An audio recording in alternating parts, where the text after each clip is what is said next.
Olá pessoal, tudo bom com vocês? Espero que sim, espero que todos estejam bem. Eu me chamo Thalita Nunes, esse é o meu canal. Se você já é inscrito, seja muito bem-vindo novamente à nossa casa, à nossa família, né? E se você ainda não é inscrito, não deixe de se inscrever, tá bom? Para continuar acompanhando o nosso conteúdo. Bom, hoje eu vou trazer um vídeo, né, que um inscrito muito especial, ele pediu, que é a parte 2 do estudo do trono à cruz.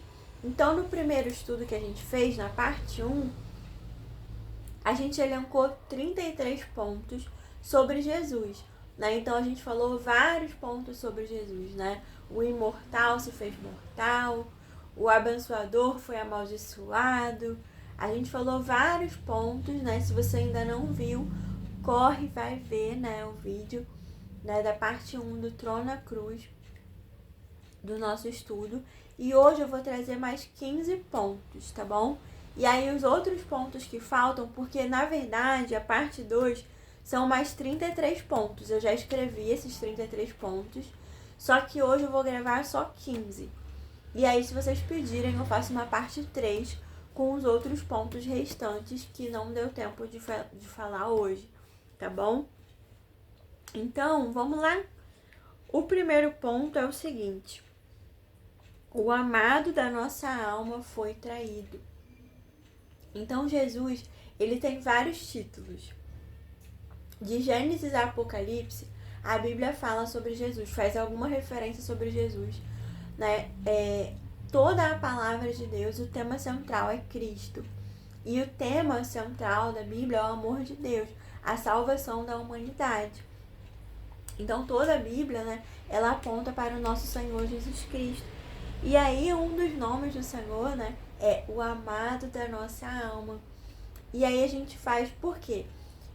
Lá em Cantares 1:7 diz assim: Dize-me, ó amado de minha alma, onde apacentas o rebanho, onde o fazes repousar pelo meio-dia, para que não ande eu vagando junto ao rebanho dos teus companheiros. É a Sulamita falando com Salomão, que representa o amor de Cristo pela igreja. Então, o livro de Cantares, ele é um tipo. Se você ainda não assistiu o vídeo de tipologia bíblica, então assiste também, que eu explico um pouquinho mais sobre essa questão de tipo, né? É uma alusão, uma analogia. É algo que aponta para o futuro, que é Cristo. São coisas, né, do Antigo Testamento, são figuras, são símbolos que apontam para Cristo, que apontam para coisas da época da graça, que apontam para coisas da plenitude dos tempos, da salvação em Cristo Jesus. Então, isso basicamente é a tipologia bíblica. E quando a gente fala do livro de Cantares, do amor entre Salomão e a Sulamita, a gente faz referência entre Cristo e a igreja. Então, Cristo a gente também chama de o amado da nossa alma. E aí ele foi traído. Está lá em Lucas 22, do 4 ao 6, que diz assim: E foi, aí tá falando de Judas, tá? E foi, e falou com os principais dos sacerdotes e com os capitães de como lhe entregaria, os quais se alegraram e convieram em lhe dar dinheiro. E ele concordou e buscava a oportunidade para lhe entregar sem alvoroço. Então, o amado da nossa alma foi traído. Bom, o segundo ponto é: o rico se fez pobre. Aí, se você está com a sua Bíblia aí, né, acompanhando esse estudo, abre aí em 2 Coríntios 8:9. 2 Coríntios 8:9. Vamos lá. Diz assim: Porque já sabeis a graça de nosso Senhor Jesus Cristo, que sendo rico, por amor de vós, se fez pobre, para que pela sua pobreza enriquecesseis. Então, o rico se fez pobre. Jesus, ele saiu, né, da glória, do seu trono de glória, da sua majestade. Ele abriu mão das prerrogativas, né, da divindade e se fez pobre por um pouco de tempo, né, um pouco menor que os anjos, e veio a esta terra para nos enriquecer em Deus. Amém? Bom, o terceiro ponto é o seguinte: o príncipe do exército do Senhor foi ferido. Josué 5:15. Vamos abrir lá em Josué 5:15.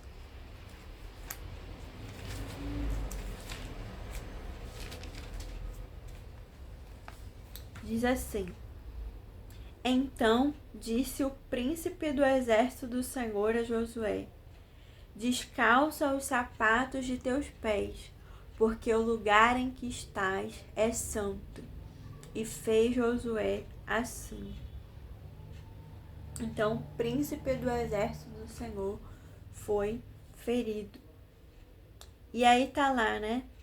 João 19:3. Deixa eu abrir aqui rapidinho. João 19:3. Diz assim: E diziam: Salve, Rei dos Judeus! E davam-lhe bofetadas. Aqui tá falando, né? Quando Jesus ele foi preso e ele estava ali diante de Pilatos. E aí estavam escarnecendo dele e falavam: Salve, Rei dos Judeus! E batiam na sua face. Então ele foi ferido. O quarto ponto é: o desejado das nações foi desprezado. Aí tá lá em Ageu, tá? Ageu, capítulo 2, versículo 7, que diz assim: E farei tremer todas as nações, e virá o desejado de todas as nações, e encherei esta casa de glória, diz o Senhor dos Exércitos. Então, mais um título, né, mais um nome, mais uma expressão que faz referência a Jesus lá no Antigo Testamento. Ageu 2:7, o desejado das nações. E ele foi desprezado. Aí a gente vai ler em Isaías 53, versículo 3, que diz assim: Era desprezado e o mais indigno entre os homens, homem de dores, experimentado nos trabalhos. Em outras versões fala familiarizado com a tristeza, ou em outras versões falam que sabe o que é padecer, homem de dores que sabe o que é padecer. E como um de quem os homens escondiam o rosto, era desprezado, e não fizemos dele caso algum. Então, desejado das nações, foi desprezado. Em Isaías também, Isaías profetizou, né, sobre Jesus. Em Isaías 53, desde o 52 já fala, né, sobre Jesus. É uma profecia que ele fala sobre a crucificação e esse martírio de Cristo, essa morte expiatória de Cristo. O quinto ponto é: o libertador foi oprimido e preso. O libertador foi oprimido e preso. E aonde que está que Jesus, ele é o nosso libertador? Está lá em João 8:36, que diz assim: Se, pois, o Filho vos libertar, verdadeiramente sereis livres. Então, Jesus é o nosso libertador. E o nosso libertador que nos tirou desse cativeiro, né, do pecado, do inimigo, do diabo, do mundo, né, da cegueira espiritual, esse cativeiro que nos aprisionava, né, nos tornava escravos de Satanás, mas ele nos libertou. Ele foi oprimido. Tá lá em Isaías 53, versículo 7. Tá bom? Não deixa de abrir a sua Bíblia para conferir tudo aquilo que eu tô lendo aqui, tá bom? Vê você mesmo. Tira a prova dos 9. Vai lá e abre sua Bíblia e confere lá. Faz igual os crentes de Bereia. Os crentes de Bereia, eles viam lá se aquilo que o apóstolo estava falando estava escrito na Bíblia mesmo. Isaías 53, 7 diz assim: Ele foi oprimido, mas não abriu a boca. Como um cordeiro foi levado ao matadouro, meu Deus. E como ovelha muda perante os seus tosquiadores, ele não abriu a boca. Então o libertador foi oprimido e preso. Bom, o 6º ponto, vamos lá. O Deus Criador pagou tributo. Está lá em Mateus 17, do 24 ao 27. Eu vou abrir aqui minha Bíblia. Mateus 17. Mateus 17. Aí Jesus ele fala com Pedro, né? A partir do versículo 24, fala assim: E chegando eles a Cafarnaum, aproximaram-se de Pedro os que cobravam as didracmas, e disseram: O vosso mestre não paga as didracmas? Disse ele: Sim. E entrando em casa, Jesus se lhe antecipou, dizendo: Que te parece, Simão? De quem cobram os reis da terra os tributos ou os impostos? Dos seus filhos ou dos alheios? Disse-lhe Pedro: Dos alheios. Disse-lhe Jesus: Logo estão livres os filhos. Mas, para que os não escandalizemos, vai ao mar, lança o anzol, tira o primeiro peixe que subir, e abrindo-lhe a boca, encontrarás um estáter. Toma-o e dá por mim e por ti. Então Jesus ele conversa ali com Pedro. Ele pergunta: o rei, ele cobra tributo do próprio filho? E aí, ou dos alheios, né? Dos de fora. E aí Pedro responde: não, dos filhos não, só dos alheios. E Jesus fala: exatamente, o filho não paga tributo, mas para que os outros não se escandalizem, né? É como quem diz: como eu tô aqui como homem, né? Não tô como Deus, então paga lá o meu tributo e o seu. Vai lá, pesca o peixe, tira a moeda da boca do peixe e paga os nossos impostos. Então Deus Criador, né, aquele que estava lá no começo de tudo, né, que estava ali quando Deus, né, quando a Trindade falou, né, façamos o homem a nossa imagem e semelhança, né, façamos a terra, o universo. E disse Deus: haja luz, e houve luz. E disse Deus, né, faça os luminares e tudo mais. E tudo se fez com apenas a palavra. E Jesus é a palavra viva. Então ele pagou tributo, mesmo sendo Deus e filho de Deus. O 7º ponto: o santuário de Deus foi profanado por dinheiro. E aí o santuário de Deus é o próprio Jesus. Ele é o templo. Ele é o tabernáculo. Aí a gente vai ler em João 2, do 19 ao 21, que diz assim: Jesus respondeu e disse-lhes: Derribarei este templo e em 3 dias o levantarei. Aí no versículo 21 fala assim: Mas ele falava do templo do seu corpo. Então Jesus ele se chama ali de templo, né, de tabernáculo, de santuário. E ele foi profanado por dinheiro. Por quê? Porque Judas o traiu por 30 moedas de prata. Então, em Mateus 26, 15, fala assim: E disse, que Judas está falando, né? Que me quereis dar, e eu vou-lo entregarei. E eles lhe pesaram 30 moedas de prata. Então, o santuário de Deus foi profanado por dinheiro, né? Foi escarnecido, bateram nele, foi entregue à prisão, foi entregue à cruz, foi açoitado, foi dilacerado por 30 moedas de prata. O 8º ponto: o esmagador foi ferido no calcanhar. Glórias a Deus. O esmagador. Aí a gente vai ler aquela passagem clássica né, que a gente conhece, né, na teologia como o proto-evangelho, que é a primeira vez que Deus ele faz menção de Cristo na Bíblia, né? E está em Gênesis 3,15. Diz assim: e porém inimizade entre ti e a mulher, ele está falando com a serpente, e entre a tua semente e a sua semente. Esta te ferirá a cabeça, e tu lhe ferirás o calcanhar.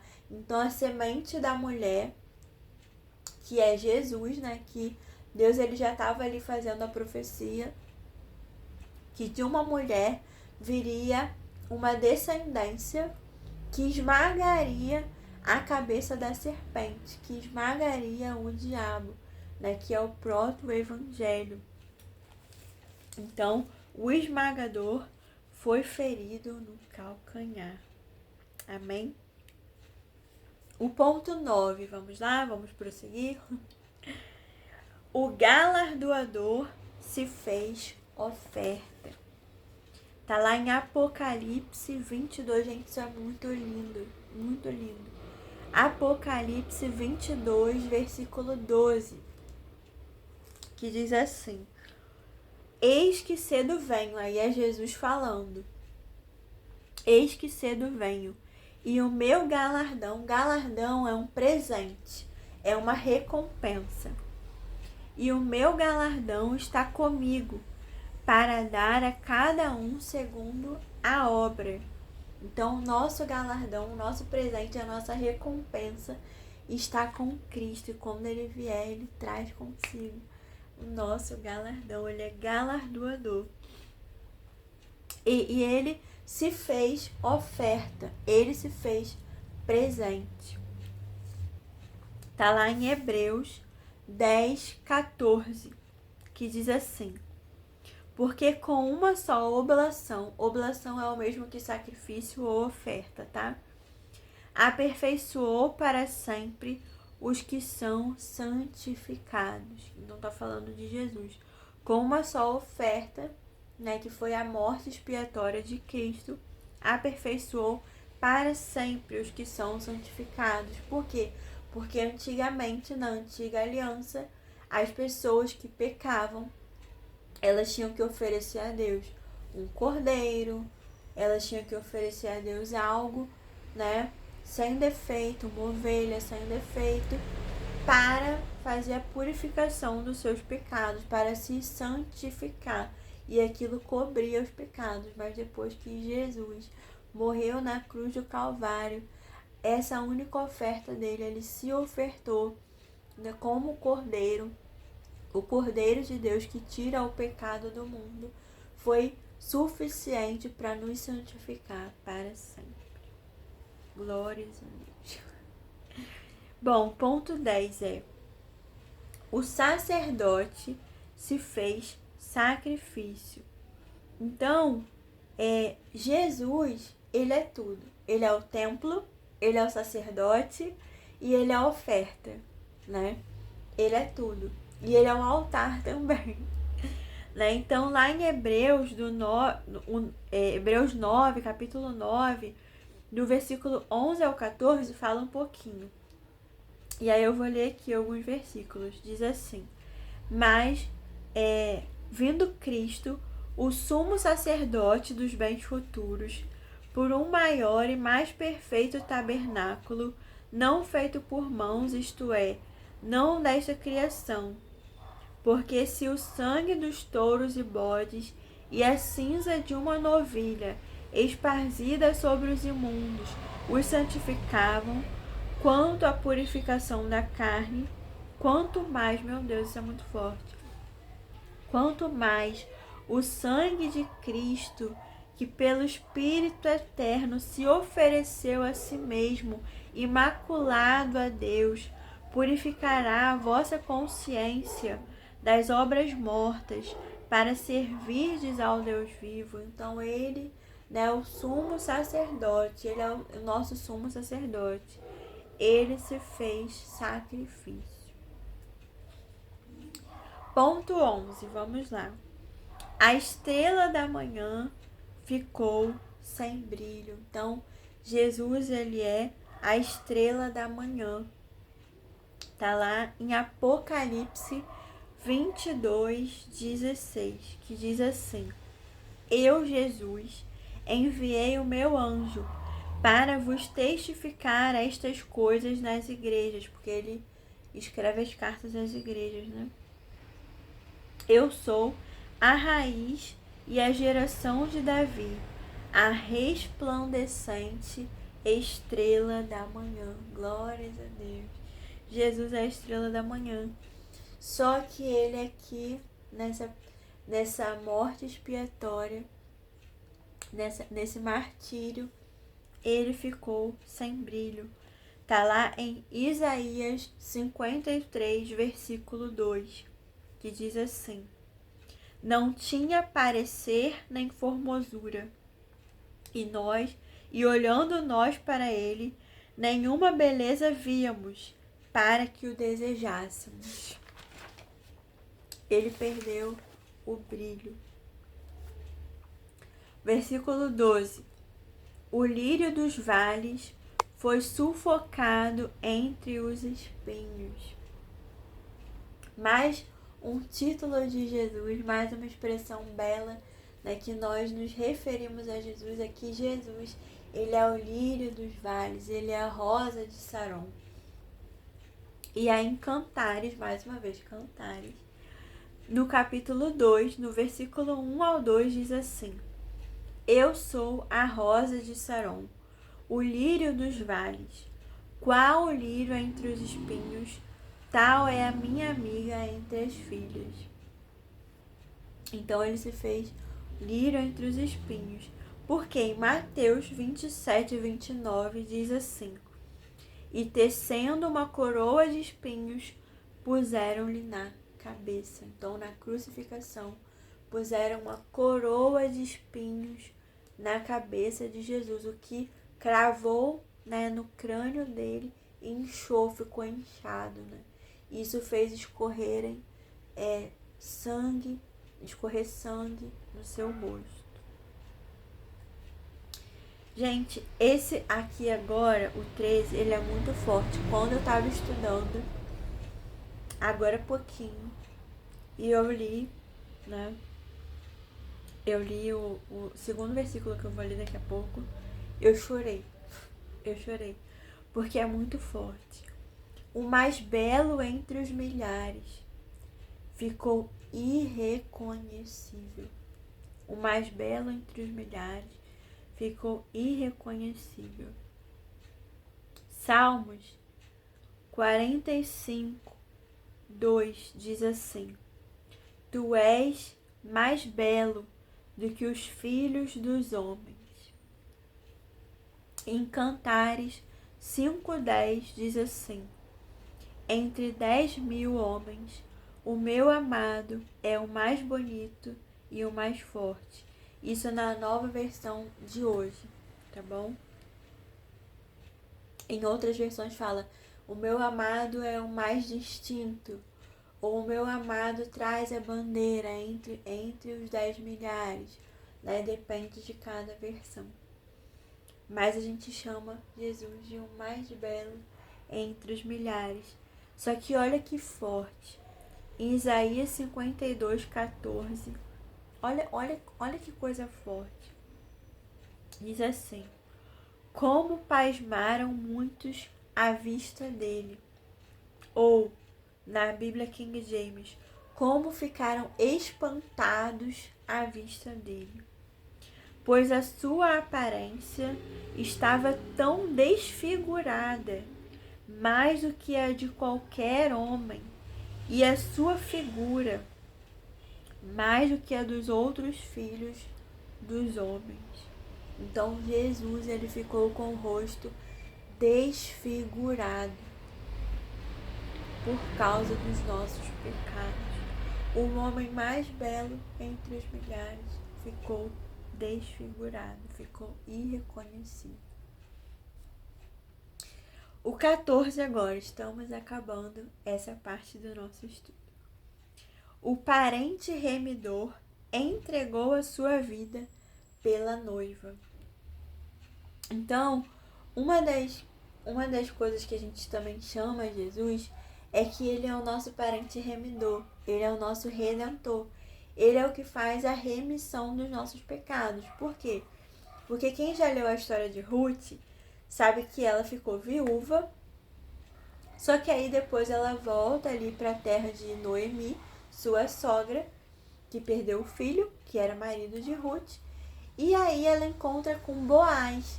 E Boaz, ele era alguém que poderia remir a Ruth, ele poderia resgatá-la da sua vergonha, ele poderia casar com ela, porque ele era o parente remidor dela, né? Ele era ali da linhagem, então ele poderia ser o parente remidor dela. E aí Ruth 3,9 diz assim: E disse ele: Quem és tu? E ela disse: Sou Ruth, tua serva. Estende, pois, tua aba sobre tua serva, porque tu és o remidor. Então Jesus foi aquele que nos comprou, que nos resgatou, que nos remiu dos nossos algozes, né, do nosso cativeiro. Ele nos resgatou, ele nos comprou com sangue puro carmesim dele. Não foi com ouro, não foi com prata, não foi com pedras preciosas, foi com sangue puro carmesim dele. E ele entregou a sua vida pela noiva, porque ele também é o noivo da igreja, né? Jesus, ele é o noivo da igreja. Então, na Bíblia King James diz assim, Mateus 9, versículo 15. E disse-lhe Jesus: Podem os convidados do noivo estar de luto enquanto o noivo está com eles? Mas dias virão em que lhes será tirado o noivo, então hão de jejuar. Isso ele explicou, né, para aqueles que interrogaram os discípulos de Jesus, perguntando, né, os fariseus perguntaram: por que os seus discípulos não jejuam? E aí ele fala: os amigos do noivo vão jejuar enquanto o noivo estiver com eles na festa? Não, mas vai chegar o tempo que o noivo será tirado, e aí eles vão ter que jejuar. Então ele estava falando da sua morte, né, da sua partida. E estamos encerrando o nosso estudo, mas essa parte, se você quiser a parte 3, com os outros pontos que faltam, você comenta aqui, quero a parte 3, que aí a gente faz, tá bom? E o 15 é muito legal, eu amei esse ponto, que é o seguinte: o intercessor não recebeu intercessão. Tá lá em Romanos 8,34, que diz que Jesus, ele é o nosso intercessor, ele intercede por nós à direita de Deus Pai. Então a gente tem dois intercessores junto ao Pai, que é o Espírito Santo de dentro de nós, e no céu, à direita de Deus Pai, no trono de glória, está Jesus, que também intercede por nós. Então em Romanos 8,34 fala assim, na Bíblia King James: Quem é o que condenará? É Cristo que morreu, sim, que foi ressuscitado, o qual está à direita de Deus e também intercede por nós. Então ele é o nosso intercessor, só que ele não recebeu intercessão. Tá lá em Mateus 26. Aí eu vou abrir aqui pra gente encerrar essa parte de hoje. Mateus, versículo 26, versículo 38, que diz assim, Jesus no Getsemane. A partir do versículo 36, diz assim: Então chegou Jesus com eles a um lugar chamado Getsemane, e disse a seus discípulos: Assentai-vos aqui enquanto vou além orar. E levando consigo Pedro e os 2 filhos de Zebedeu, começou a entristecer-se e a angustiar-se muito. Então lhes disse: A minha alma está cheia de tristeza até a morte. Ficai aqui e vigiai comigo. Então Jesus, ele pediu para Pedro, Tiago e João, né? Tiago e João eram os filhos de Zebedeu. Então quando fala filhos de Zebedeu, está falando de Tiago e de João. Então Pedro, Tiago e João foram com Jesus ao Getsemane. Só que Jesus ele se afastou um pouco, mas antes ele falou: ficai aqui e vigiai comigo, ou seja, orem comigo, intercedam por mim. E aí no versículo 39 diz assim: e indo um pouco adiante, prostrou-se sobre o seu rosto, orando e dizendo: meu Pai, se é possível, passa de mim este cálice. Todavia não seja como eu quero, mas como tu queres. E voltando para os seus discípulos, achou-os adormecidos. E disse a Pedro: então, nem uma hora pudeste vigiar comigo? E aí no versículo 43, aí depois Jesus volta, ora de novo a mesma oração. E no versículo 43 diz: e voltando, achou-os outra vez adormecidos, porque os seus olhos estavam carregados. Então o nosso intercessor, na hora que ele precisou de intercessão, no momento mais angustiante, né, que ele estava ali no Getsemane, e que a palavra diz que ele se angustiou até a morte, né, a alma dele ficou triste, angustiada, a ponto dele suar sangue, e dele, né, falar com o Pai: Pai, se possível, passa de mim este cálice, contudo não seja feita a minha vontade, mas a tua, né? Então ele não recebeu oração, ele não recebeu intercessão por parte dos discípulos. Então aqui a gente encerra, não o nosso estudo, mas a parte de hoje. E se você quiser que a gente continue esse estudo, tá bom? Eu fiz 33 pontos, então hoje eu fiz 15. E os outros pontos que faltam, a gente faz uma parte 3, mas só se você comentar aqui que você quer, tá bom? Se você gostou do vídeo, deixa aquele like para fortalecer o canal. Não deixe de se inscrever se você ainda não é inscrito. Um beijo e até o próximo vídeo. Tchau!